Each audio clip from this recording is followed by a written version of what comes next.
एकादशी तिथि आई। जैसे आज एकादशी है ना, वैसे एकादशी तिथि आई। एकादशी सबको व्रत करना चाहिए। एकादशी के दिन चावल खाने में निषेध है, अन्न में दोष माना गया है, तो इसीलिए एकादशी में चावल नहीं खाना चाहिए।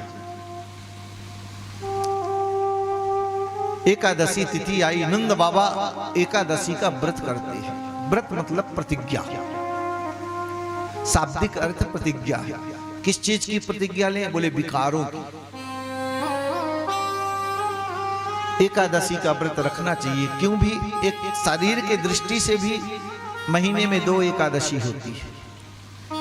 एक दिन भूखे रहने से शरीर का डाइजेशन भी फिट हो जाता है और एकादशी व्रत का फल भी मिल जाता है। तो दोनों बात हमारे जीवन में लागू होती है। नंद बाबा एकादशी का परीक्षित व्रत रखते हैं। एकादश्यां निराहारः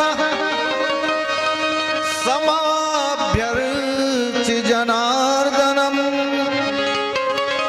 स्नातुं नन्दस्तु कालिन्द्यां द्वादश्यां जलमाभिसत् द्वादश्यां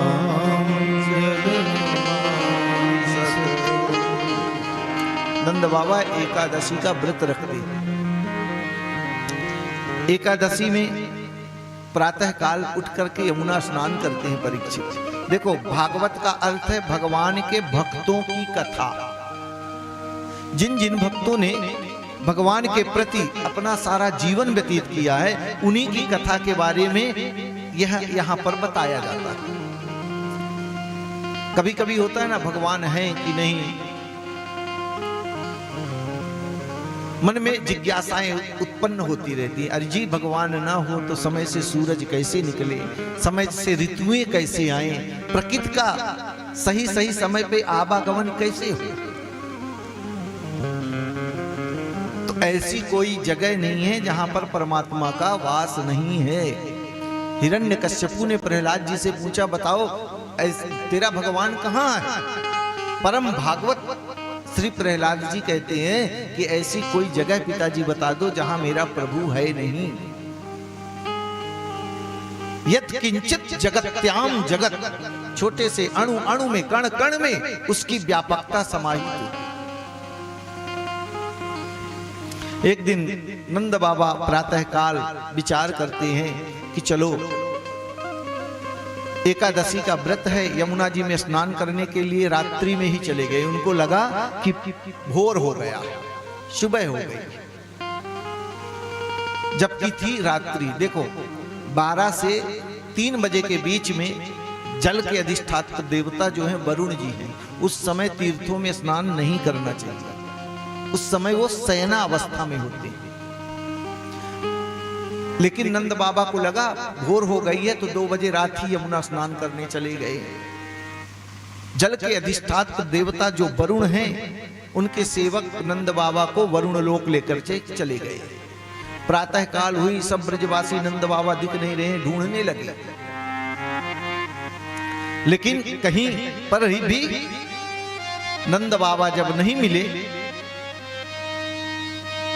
प्रभु के पास बात पहुंची। प्रभु ने विचार किया, कहां गए थे? बोले यमुना स्नान करने के लिए गए थे।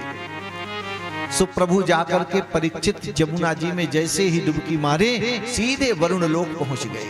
वरुण लोक में नंद बाबा को बांध करके रखा गया था। क्यों? क्योंकि उन्होंने रात्रि के समय स्नान किया था। जैसे ही वरुण ने देखा कृष्ण हमारे प्रभु आए हैं, चरणों में गिर पड़ा, ले जाकर अपने सिंहासन में परीक्षित बैठाया। यह सब दृश्य नंद बाबा बड़े प्रेम से देख रहे हैं। हो ना हो, ये तो मेरा कन्हैया ही है, कन्हैया जैसे लग रहा है। पर एक मन नंद बाबा का कहता है, वो यहां क्यों आएगा? प्रभु वरुण देवता कहते हैं, आपका कैसे आगमन हुआ? बोले, आपने हमारे पिताजी को यहां पर जो बंदी बना करके रखा है, उसको छोड़ दीजिए, बस उन्हीं को लेने आया हूं। आपके पिता चरणों में गिर पड़ा, क्षमा करें प्रभु, मेरे से गलती हो गई कि अजानता माम के ना मूढ़े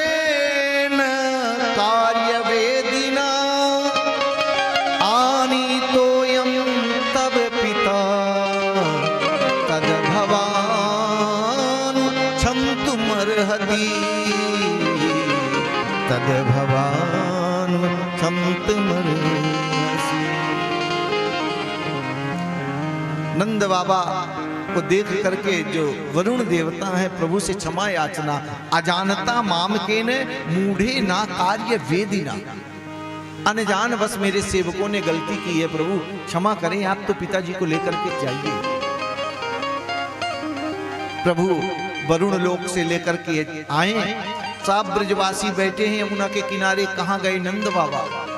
जैसे ही यमुना से निकले सब ब्रजवासी आके नंद बाबा के चारों तरफ से घेर करके काना फूसी करने लगे।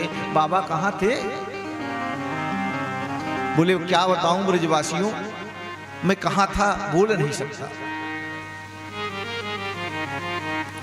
आज उन समस्त ब्रजवासियों के मनोरथ को पूर्ण करने के लिए नंद बाबा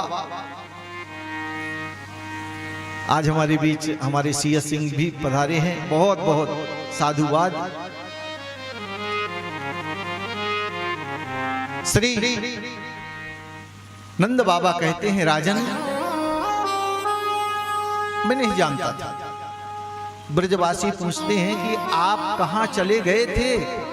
ब्रजवासी कहते हैं मैं क्या बतलाऊं, मैं तो यमुना स्नान करने गया पर न जाने कहां से चार चार हाथ वाले आए, लेकर के कौन से लोग ले गए। पर धन्य है मेरे कन्हैया की कौन सी रिश्तेदारी निकली कि देख के उन्होंने कन्हैया का बड़ा हाव भाव किया।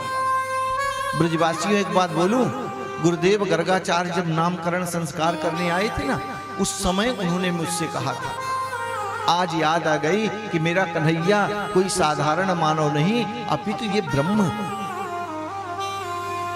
अब सब ब्रजवासी हाथ जोड़ के पुनः कन्हैया के पास परीक्षित पहुंच गए। लाला लाला आज तो तू सत्य सत्य बता दे, तू ब्रह्म है या नहीं? प्रभु कहते हैं अगर मैं मान लो ब्रह्म हूं तो क्या चाहती हो? बोले बस एक ही बात चाहता हूं कि एक बार मुझको अपना वैकुंठ दिखा दे। इतनी इच्छा ब्रजवासियों, चलो मैं तुमको अपना वैकुंठ दिखाता। सो ले गए प्रेम सरोवर में। बोले जिनको जिनको वैकुंठ चलना है वो डुबकी लगाई। सब ब्रजवासी प्रेम सरोवर में डुबकी मारते गए और सशरीर प्रभु ब्रजवासियों को वैकुंठ ले गए। अब वहां पर प्रभु शेषनाग की सैया पर विराजमान हैं, वेद स्तुति करते हैं, ब्रह्मादिक देवता सब खड़े होकर के प्रभु का स्तवन करते हैं। ब्रजवासियों ने देखा ये तो मेरा कन्हैया है, जैसे जाने लगे अलम यहीं रुकिए, इससे आगे आप नहीं जा सकते।